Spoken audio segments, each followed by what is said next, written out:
I know that it's been around for as long as it's been around, right? Past several years, and just the growth that it goes through, it feels like every month now is just, it's just crazy. But I'm just now getting more like personally within my business and the things that I'm doing, I'm getting a little bit more turned on to functionality and some things that it can help me do a little bit more. So I'm definitely still in learner mode with the AI stuff, but every It, day when I figure out something new, it surprises the hell out of me.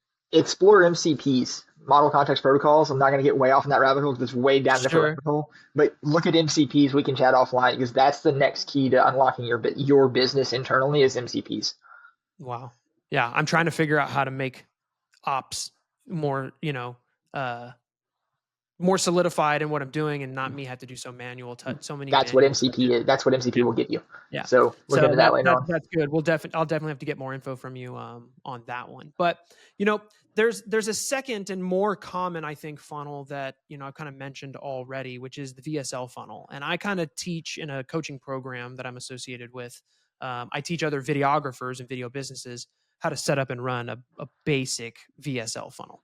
Right. I think there's 101 different kinds of VSL frameworks, right? Right. We kind of work on a little like 3 to 5 minute kind of pitch framework that we do. I've seen them as long as like 20 minutes, 30 minutes. I've seen long ones, right? I really think it just depends on what your service is and how much explanation needs to go into How it. much trust you have to build Um, before you get somebody but, to convert for but yeah.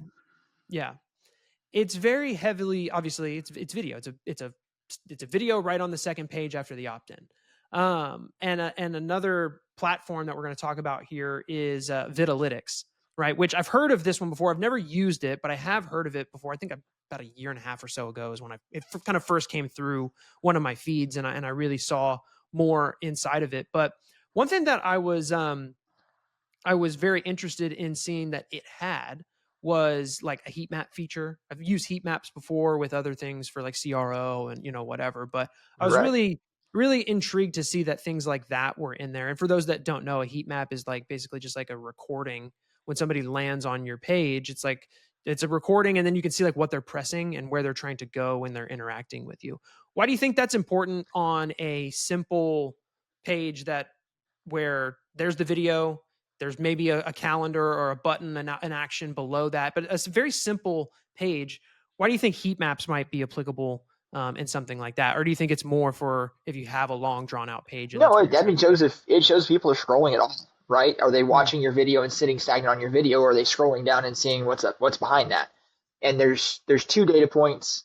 Now you're saying heat map. Did you see that Vitalytics has a heat map proper, or are you talking about just recording people's interaction with the video? I'm just talking about the fact. I mean, I didn't see every single thing that they have. Okay, I because I just was like, I know couldn't. that they Yeah, the had the heat heat map. map. Yeah. Okay, yeah, I was like, wait a So minute, did I miss something here? Yeah, no. So, but heat maps functional on a page are great because they can give you two pieces of data. One is if people are scrolling too soon, your video's not capturing them; they're just mindlessly wandering.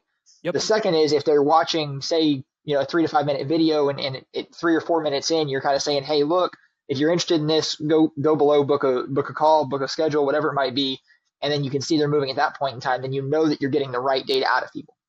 Yeah. So that's the validity. And I would compare a heat map to the actual interaction video. And I was talking to the team that they have some internal documents I can show for like one-to-one marketing, but I can't publicize kind of a thing. But effectively they can show you when people are engaged.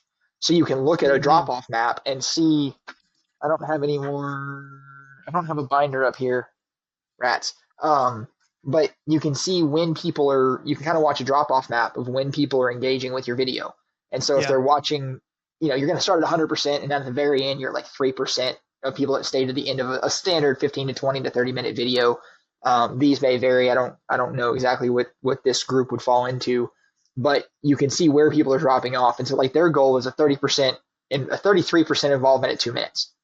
Sure. So, and one of the things that's really cool with Vitalytics is Patrick has got a lot of little tiny tricks built into the tool because it's built to be a conversion tool. Hmm. So micro conversions are one of the things they have. And I can only send back people who watch 2 minutes for my pixel for Oh wow. retargeting. So instead Yeah. of if you're saying, hey, are you in Houston? I need a new roof, and they're out, you don't want to retarget them because they're not Right. people If they didn't make it past that point, they're not people you want to target. So instead Right. of targeting everybody who hits the page and pixeling that and speeding that back, go to that 30 seconds, that 2 minute mark, and those people are more likely to be converting in the long run, and they're more of the people that you want to find. So you're making your ad budget go further and use it better when you're targeting people who are actually interested in the thing you're doing and talking about.